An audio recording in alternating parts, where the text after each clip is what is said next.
Hello everyone, नमस्कार। Quantum astrology में आप सभी का हार्दिक स्वागत है। आज का विषय प्रसंग ज्योतिष से थोड़ा सा हट के है। अब मुझे लगा कि इस टॉपिक पे मुझे वीडियो बनाना चाहिए। तो विषय प्रसंग का नाम है, क्या रामभद्राचार्य अहंकारी हैं? न चाहते हुए मैं इस पे वीडियो बना रहा हूँ, पता नहीं क्यों मेरा मन किया। रामभद्राचार्य आँख से अंधे हैं, तुलसी पीठ के वो इस समय पीठाधीश्वर हैं। कई सारे ग्रंथ लिख चुके हैं, बहुत सारे अवार्ड्स इनको मिल चुका है। आप इसको देख सकते, चेक कर सकते हैं। इससे पहले भी भारत सरकार की तरफ से बहुत सारे उनको पुरस्कार मिल चुके हैं। वैसे भी भारत सरकार से किसी को पुरस्कार मिलता है, इसका ये मतलब नहीं कि व्यक्ति विद्वान है, क्योंकि पुरस्कार भारत सरकार उन्हीं लोगों को देती है जो उनके चहेते होते हैं। बहरहाल विषय पे आते हैं।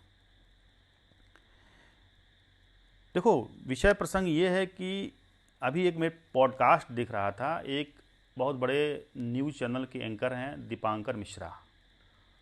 उन्होंने रामभद्राचार्य का आज पॉडकास्ट लिया, आज या कल का शायद होगा। उसमें उन्होंने कुछ उलझाऊ प्रश्न पूछे। उसके बाद रामभद्राचार्य ने वक्तव्य दिया। तो पहले इस वक्तव्य को सुनते हैं। लगभग 2 मिनट का वक्तव्य है, आप ध्यानपूर्वक सुनिए। मैं इस पूरे वीडियो में से इस क्लिप को काटा हूँ। 3 प्रश्न हैं पत्रकार के, तीनों का ये जवाब क्या देते हैं। उसके बाद आप खुद डिसाइड कर लेंगे कि रामभद्राचार्य अहंकारी हैं कि नहीं हैं, या वो मूर्ख हैं कि नहीं हैं। क्योंकि मूर्ख और विद्वान में बहुत कम फर्क होता है। तो मैं वीडियो प्ले करता हूं, आप देखिए। गुरुदेव, आपने बिना नयन के लिए सब कुछ आपको दिखाई पड़ता है, आप समझते हैं, पढ़ते हैं, लिखते हैं।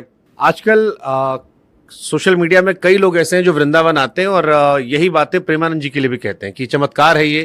कोई चमत्कार नहीं। हमारे खान सरों ने कहा कि वो तो भगवान का स्वरूप है, कि बिना किडनी के भी जीवन चल रहा है और सबको कोई चमत्कार नहीं। चमत्कार यदि है जी, तो मैं चैलेंज करता हूँ प्रेमानंद जी, एक अक्षर मेरे सामने संस्कृत बोलकर दिखा दें बस, या मेरे कहे हुए संस्कृत श्लोकों का अर्थ समझा दें। मैं आज खुल कर रहा हूँ जी, वो तो मेरे बालक के समान है जी, अवस्था में भी।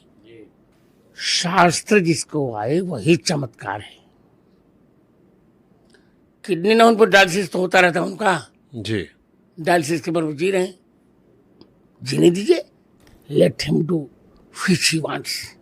देश के सारे सेलिब्रिटी आजकल आते हैं उनके पास। अभी खेसारी जी ने कहा कि सारे सेलिब्रिटी अपनी इमेज चमकाने के लिए उनके पास आ रहे हैं। बिल्कुल सही कहा। खेसारी कहे कि सारा पाप करके लोग आते हैं कि इमेज रिवाइव हो जाएगी। ठीक है, ये परंपरा ठीक है जो खेसारी ने विषय उठाया? ठीक है। देखिए, मैं फिर करने जा रहा हूँ। जी, ये वृंदावन है, ब्रज, अयोध्या है, सब तो हैं। जी, मैं प्रेमानंद से द्वेष नहीं रखता हूँ, जी, फिर कर रहा हूँ मेरे बालक जैसे। पर मैं उन्हें न तो विद्वान कह रहा हूँ, जी, न साधक, न चमत्कारी। चमत्कार उसको कहते हैं जो शास्त्रीय चर्चा पर साझगार हो। और राधा वल्लभी आज की तारीख में मैं प्रशंसा नहीं करने जा रहा हूं, जी, क्योंकि मीडिया भी मेरे लिए भगवान है। भगवान के सामने झूठ नहीं बोला जाता। जी, आज की तारीख में मेरे अतिरिक्त जी, किसी शंकराचार्य, रामानुजाचार्य, रामानंदाचार्य, किसी आचार्य ने भाष्य लिखा और बताइए, तो जगत गुरु की कसौटी पर तो कोई नहीं उतरता। जी, खरा मैंने तीनों पर भाष्य लिखा और 4200 पृष्ठों में भाष्य लिखा है। जी, और उसका लोकार्पण 6 अप्रैल 1998 को तत्कालीन भारत के प्रधानमंत्री, मेरे बड़े अच्छे मित्र थे अटल बिहारी वाजपेयी जी, उसका लोकार्पण किया था। जी, आशा है मैंने उत्तर दे दिया। असली नकली क्या, जो प्रस्थान त्रय पर भाषण सभी नकली हैं। अब आप वीडियो देख करके अनुमान लगा चुके होंगे कि रामभद्राचार्य की मंशा क्या है, उनकी पर्सनालिटी क्या है। मैं उनका मजाक तो नहीं उड़ा रहा हूँ, लेकिन आज के डेट में अगर देखा जाए, सबसे अगर कोई इस देश में पॉपुलर संत है, सबसे ज़्यादा प्रसिद्धि पाने वाला संत है, जिसको सुनने के बाद लोगों के मन की जो शंकाएं वो मिट जाती हैं, लोगों में सुधार होता है, लोगों की पर्सनालिटी बिल्डअप होती है, लोग आध्यात्मिकता की तरफ भाग रहे हैं, लोगों को एक उम्मीद मिला कि यार कोई संत है जिनकी वाणी, उनकी वचन सुन के उनके मन में एक ईश्वर के प्रति या अध्यात्म के प्रति रुझान हो रहा है। और मैं भी सुनता हूँ, मुझे भी उनकी बातें बहुत पसंद आती हैं, लॉजिकल होती हैं, आध्यात्मिक होती हैं, शास्त्र सम्मत होती हैं, बहुत ही मतलब कि लगता है कि ज्ञानी पुरुष हैं। अब भक्ति मार्ग में क्या है ना, भक्ति में डूबा हुआ इंसान को स्वतः ज्ञान आने लगता है, क्योंकि जैसे ही अहंकार का नाश होता है ज्ञान का उदय होता है। तो मुझे लगता है कि प्रेमानंद जी महाराज एक जीते जागते एक अच्छे संत हैं, जिनका अनुकरण किया जा सकता है, जिनका मतलब उनके आदर्शों पे चल के अपना जीवन बदला जा सकता है। ऐसे संत बहुत कम पैदा होते हैं, जैसे कि रामकृष्ण परमहंस, विवेकानंद।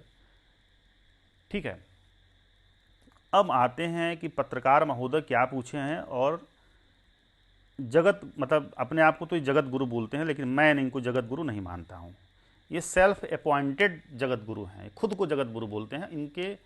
इनका कोई और फॉलोअर्स जो है हो सकते हैं, बहुत इनके भी फॉलोअर्स हैं, वो बोलते होंगे, बट ये स्वघोषित जगत गुरु हैं।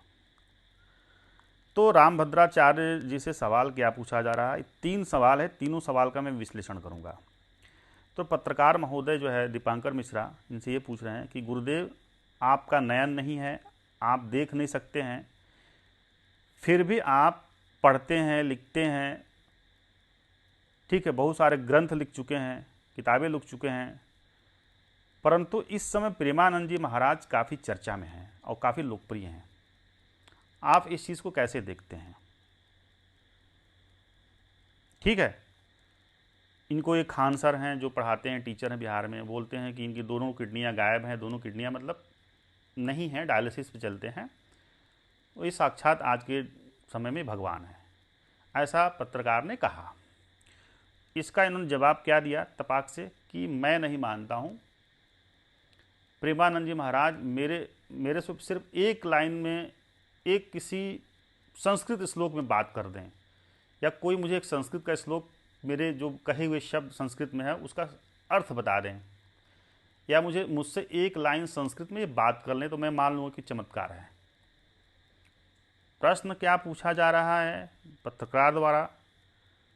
जवाब ये ईर्ष्यापूर्वक दे रहे हैं, अपनी बात घुसेड़ रहे हैं कि मेरे कहे हुए संस्कृत श्लोकों का ये जवाब दें। ठीक है, तो मैं मान लूँगा चमत्कार है, या कोई भी मुझसे संस्कृत में एक लाइन बात कर लें। अब आप लोगों से मैं पूछ रहा हूँ कि क्या किसी व्यक्ति को संस्कृत नहीं आती है या संस्कृत में बात नहीं कर सकता है, तो क्या वो विद्वान नहीं हो सकता है, ज्ञानी नहीं हो सकता है? क्या ज्ञान के लिए संस्कृत होना ज़रूरी है? क्या ज्ञान की भाषा संस्कृत है? क्या ज्ञान का जन्म संस्कृत में ही हुआ है? ज्ञान की उत्पत्ति तो किसी भाषा में हो सकती है, भोजपुरी में भी हो सकती है, पंजाबी में भी हो सकती है, मैथिली में भी हो सकती है। ज्ञान की तो कोई भाषा है ही नहीं, वो तो विचार है, आपके अंदर से आता है। ये दिखाता है कि मैं जो बोलूँगा उसका ये जवाब दें, ये पैमाना डिसाइड करेंगे। ये जो है रामभद्राचार्य दिखाता है कि ये मतलब कि सच में अहंकारी हैं। आप कह रहे हो कि संस्कृत जो बोलेगा वही चमत्कार है, वही कुछ कर सकता है, या वही ज्ञानी है। तो देखो, ये अहम की भावना इनके अंदर कूट कूट के भरा हुआ है। ये पहले भी बहुत गलत बयानी कर चुके हैं। दूसरा वक्तव्य ये है, दूसरा सवाल ये था कि मतलब दीपांकर मिश्रा पूछ रहे हैं कि एक भोजपुरी एक्टर हैं खेसारी लाल, ठीक है, और खेसारी लाल ये कह रहे हैं कि लोग उनके यहाँ मतलब प्रेमानंद जी महाराज के यहाँ अपना इमेज चमकाने के लिए जाते हैं। क्या वो पाप धोने की मशीन है? ऐसा मतलब वो खेसारी लाल सवाल कर रहे हैं कि क्या वो पाप धोने वाली मशीन है क्या, कि लोग इमेज चमकाने के लिए जाते हैं। इसका जवाब ये देते हैं रामभद्राचार्य जी कि हाँ, खेसारी जी ठीक कह रहे हैं, बिल्कुल सही कह रहे हैं। अब बताइए कि क्या प्रेमानंद जी महाराज किसी को बुलाएं कि आप हमारे यहाँ आओ, मेरा दर्शन करो, मुझसे बात करो, या प्रेमानंद जी महाराज कभी ललकारे हैं इनको कि आओ मुझसे शास्त्रार्थ करो? संस्कृत बोलने के लिए कह तो रहे हैं कि मैं संस्कृत में कोई श्लोक बोलता हूँ उसका वो जवाब दे दें, या मुझसे एक लाइन में संस्कृत में बात करें। तो प्रेमानंद जी महाराज ललकार तो नहीं रहे किसी को कि भैया आओ हमसे आप शास्त्रार्थ करो या मेरा नॉलेज चेक करो। वो तो भक्ति मार्ग के संत हैं, और न ही वो कह रहे हैं कि आप हमारे यहाँ आओ। वो खुद कहीं नहीं जाते हैं, वो बीमार रहते हैं, दोनों किडनी खराब है, अपना राधे राधे करते हैं, अपना भक्ति मार्ग में लीन है। तो उनका दर्शन, उनके जो वचन है लोगों को आकर्षित करता है, पसंद आता है। यूट्यूब में देखिए उनके मिलियंस में सब्सक्राइबर हैं उनके चैनल में। उनकी बातें बहुत सटीक होती हैं, व्यवहारिक होती हैं, और लगता है कि मतलब ज्ञानवान हैं, सूझवान हैं। ठीक है, बहुत मुश्किल से तो कोई संत आता है सामने जिसकी बातों को सुन करके लोग अपना जीवन संवारते हैं। जैसे विवेकानंद जी है, उनकी बातों को आप किताब में पढ़ोगे, उनके वक्तव्य या कोई बात को, तो लगता है कि आप एकदम युवा हो गए हो, एनर्जी आ जाती है। ठीक है, अब तीसरा वक्तव्य ये है,